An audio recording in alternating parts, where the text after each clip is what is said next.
बोलू नका सर, मला बोलताना बोलू नका कोणी.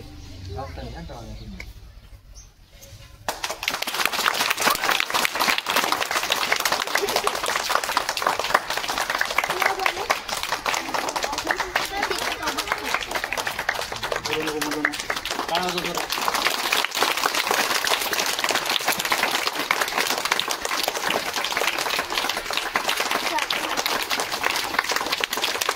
बोलू नका कोणी.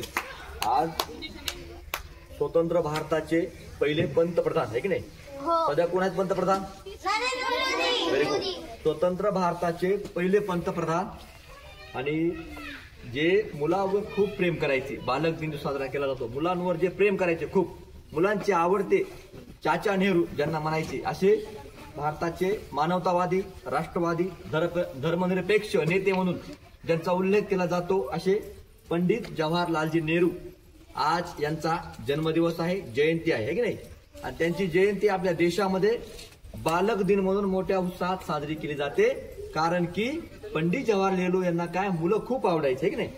पंडित जवाहरलाल नेहरू यांचा जन्म 14 नोव्हेंबर म्हणजे आजच्या दिवशी 1889 साली झाला.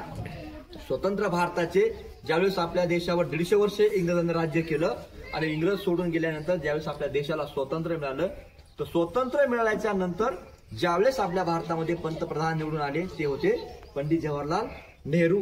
तर आज आपण आपल्या जिल्हा परिषद प्राथमिक शाळा सांडस चिंचोली वसाहत या ठिकाणी पंडित जवाहरलाल नेहरू यांची जयंती साजरी करत आहोत.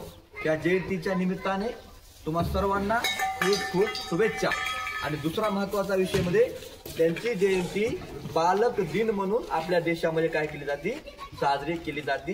कारण आज तुम्ही बघितलं असेल, टीव्हीवर बघा, पेपरला बघा, तुमच्या मोबाईलच्या रील्स बघा, त्याच्यामध्ये पंडितजी नेहरू अर्थात चाचा नेहरू म्हणजे सर्व मुलं त्यांना काय चाचा चाचा असं म्हणायचे. मुलांचे सर्वात आवडते नेते, मुलांचे सर्वात आवडते व्यक्ती जर कोण असतील तर आपल्या देशामध्ये पंडित जवाहरलाल नेहरू यांचा काय केला जातो?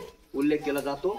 पुनश्च एकदा तुम्हा सर्वांना आपल्या शाळेच्या मार्फत बालक दिनाच्या आणि पंडित जवाहरलाल नेहरू यांच्या जयंतीच्या खूप खूप शुभेच्छा. तुम्ही पण देशामध्ये जीवन जगत असताना, तुम्ही मोठे होत असताना तुम्ही पण एखाद्या मोठ्या पदावर जावं.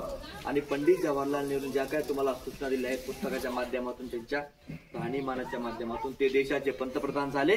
तुम्ही पण देशाचे पंतप्रधान, राष्ट्रपती व्हावं, IPS, डॉक्टर, वकील, डॉक्टर, जे काय तुम्हाला बनण्याचे तुम्ही ध्येय केले आहेत ते पार करावे अशा या ठिकाणी तुम्हाला शुभेच्छा देतो. आणि आपल्या शाळेमध्ये जयंती साजरी झाली आहे. सर्वांना पुन्हा एकदा